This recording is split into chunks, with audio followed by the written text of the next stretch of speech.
Paano nga ba magpadala ng pera from GoTyme to Metrobank online? Itetest na rin natin kung magkakaroon ng issue at mabilis lang ba yung pag-transfer gamit yung GoTyme mobile app.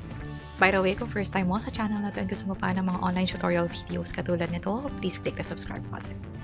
Ito yung GoTyme mobile app para makapag-transfer ng pera. Tap ko tong send or transfer. Piliin natin yung other banks at hanapin dito yung Metrobank. Mas maganda na i-search na lang din natin para mabilis. Tap ko tong Metrobank. And then, ilagay dito yung amount. Ang maximum ay 50,000 pesos or kung magkano man yung laman ng GoTyme account mo.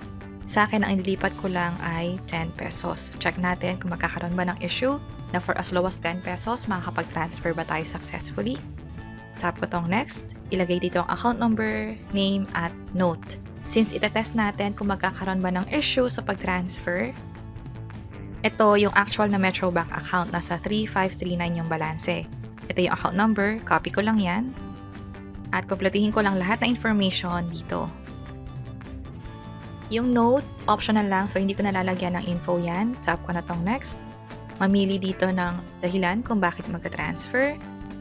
And then, libre yung pag-transfer nito. Yun yung maganda kapag may GoTyme account ka. Imagine na kapag open ka ng bank account na to gamit lang yung phone, may libreng ATM card sa mga Robinsons Mall or supermarket.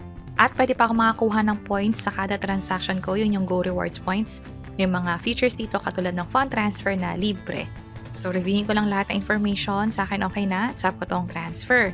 By the way, pag InstaPay, ibig sabihin instant yung pag-transfer. Mag-reflect agad o makukuha agad yung perang padala doon sa kabilang account. Tap ko tong transfer at i-approve ko to gamit yung fingerprint or passcode ko sa GoTyme. Transferred successful. Ang gagawin ko ay i-add ko to sa favorites.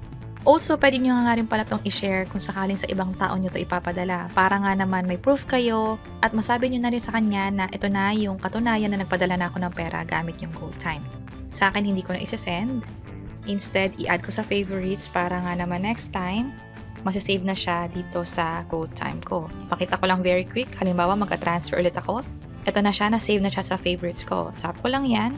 I-enter ko lang ulit yung amount. Tap ko yung next. At automatically, may information na yung account number and account name. Hindi na ako kailangan mag-enter ulit.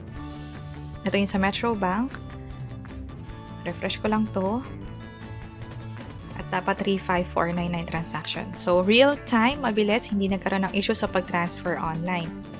At ito yung account ko. Pag nag-scroll down sa bandang baba, makikita nyo yung transaction history na may pumasok na 10 pesos. So, mabilis, hindi nagkaroon ng issue at libre ang fund transfer gamit ang GoTyme mobile app. Kung interesado kayo kung paano nakapag-open ng bank account, paano rin nakakuha ng libreng ATM, pwede nyo i-check yung page or channel namin dyan or yung link ay nasa baba. Sana makatulong and see you sa mga next videos. Bye-bye!